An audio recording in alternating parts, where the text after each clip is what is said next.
जर तुम्हाला वाटत असेल की आयुष्यात काहीतरी बिग करायचंय पण शरीरात आणि मनात एनर्जी उरलेली नाही, तर खरंच सांगते, हा व्हिडिओ तुमच्यापर्यंत पोहोचणं म्हणजे युनिव्हर्स प्लॅन आहे. आणि तुम्हाला माहीतच आहे, श्रीकृष्णाचं ज्ञान जर तुमच्या आयुष्यात आलं तर सगळं आयुष्यच बदलून जाईल. खूप लोकांचं स्वप्न मोठं असतं पण त्यांना आळस झाकून टाकतो. स्वप्न मोठी आहेत, विचार स्पष्ट आहेत, पण एकच गोष्ट कमी आहे, कृती. आळस ही सवय आहे, ओळख नाही. तुम्ही आळशी म्हणून जन्मलेला नाहीस, तुमच मन आणि शरीर आळशी बनलंय. आणि हे जितकं लवकर समजेल तितकं लवकर तुमचं आयुष्य बदलेल. तर चला, श्रीकृष्णाच्या ज्ञानातून आपण समजून घेऊया कसं हरवायचं हे आळशी मन आणि कसं बदलायचं आपलं स्वप्न सत्यात.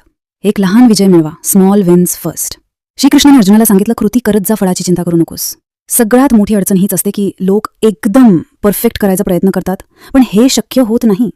जर तुम्ही आळशी आहे तर तुम्हाला लहान लहान विजय मिळवावे लागतील आणि त्या लहान यशांमध्ये आनंद मानायला हवा, जेणेकरून तुमचं शरीर आणि मनाला कामाची सवय होईल. सुरुवात फक्त 5 मिनिटांच्या कामाने करा. कुठलंही काम सुरू करणं हे सगळ्यात मोठं टास्क असतं, म्हणून स्वतःला सांगा की फक्त 5 मिनिटाचंच करायचंय. सुरुवात झाली की पुढे जाणं सोपं होतं.